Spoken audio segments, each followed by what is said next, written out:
Hi everybody, thought I'd take a little time to talk to you about the greenhouse that we put up back in April, and it kind of looked like this when we were doing it, but I can show you some of the results of this year's experiments.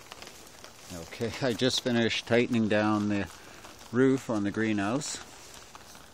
Some of you know back in September, about September 8th, we had a very early cold snap and a big snowfall, which wiped out most of the producing plants. I did manage to keep some of them going, but look at this kale. It's still going. It's been -6 or more overnight Celsius, and it is still growing, and some of this lettuce is still going, producing seed, and I think, yep, that's the lettuce there. Anyways, let's take a look inside.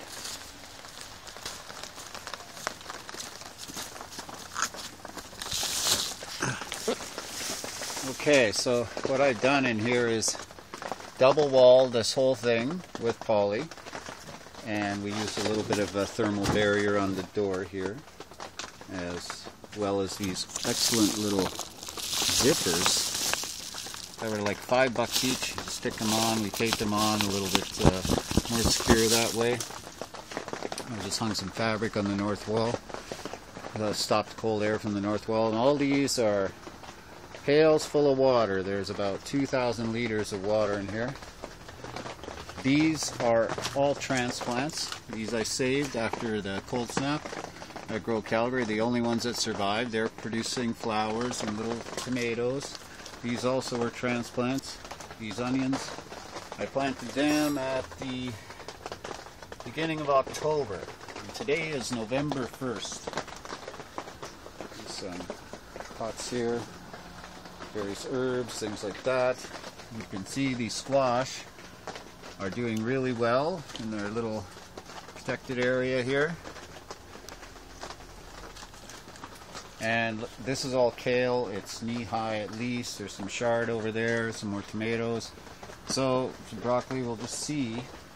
It's very dark right now. It's evening and overcast, but still quite a bit of light, and we'll just have to see how it goes. It's below 0 outside, and it's +8 in here. What I noticed without the advent of this heater I have on right now is at least a 7-degree gain, but the sunlight is a real factor. Over a long period of darker days, not getting the energy into the water to sustain that temperature, so I'm just helping it out a little bit right now. So this whole project, aside from the cupboards and some of this stuff, was all built with new material, unfortunately, so we have to go sometimes. And total cost is just shy of $400.